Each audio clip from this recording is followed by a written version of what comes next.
সর্বধর্মানুপরিত্যাজ্য মাম একম শরণম ব্রজ। সমস্ত ধর্মকে পরিত্যাগ করে ভগবান শ্রীকৃষ্ণের শরণ নাও।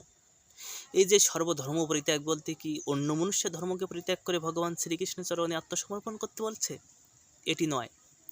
আমাদের মনুষ্যের মধ্যে 11টি ইন্দ্রিয় রয়েছে, 5টি কর্মেন্দ্রিয়, 5টি জ্ঞানেন্দ্রিয় এবং একটি মন।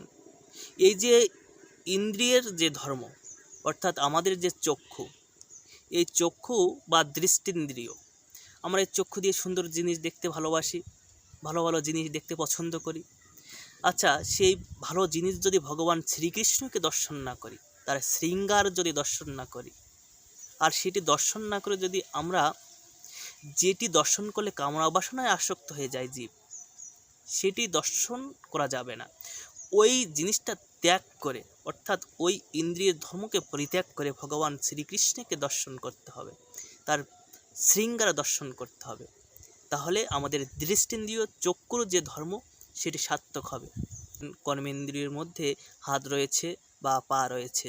আমরা যদি এই পা দিয়ে যদি হেঁটে হেঁটে যদি ভগবান শ্রীকৃষ্ণকে দর্শন করতে না যাই, শ্রীমন্দিরে যদি দর্শন না করতে যাই, এবং হাত দিয়ে যদি ভগবান শ্রীকৃষ্ণের হাতে তালি দিয়ে হরিনাম সংকীর্তন না করি, তাহলে কিন্তু এই যে হাতের যে ধর্ম বা পায়ের যে ধর্ম, এটি যদি না করতে পারি, এটি না করে যদি আমরা যেটি করলে কামনা বাসনায় আসক্ত হয়ে পড়ি, সেই কর্মকে যদি করি, তাহলে কিন্তু আমাদের মানব জীবন সফল হবে না।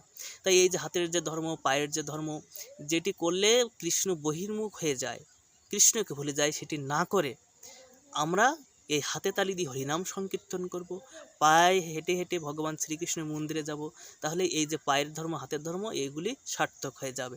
এরকমভাবে আমাদের 11টি যে কর্মেন্দ্রিয় রয়েছে, আমাদের মনকে ভগবান শ্রীকৃষ্ণের চরণে দিতে হবে। মন্মনা ভব মদ্ভক্ত মদয়াসি মাম নমস্কুরু মামেবস্য সত্যম তে প্রতিজানি প্রিয়সীমি। ভগবান বলেছিলেন, অর্জুন, তুমি তোমার মনকে আমার ভাবনায় নিযুক্ত করো, আমার সেবা করো, আমার পূজা করো।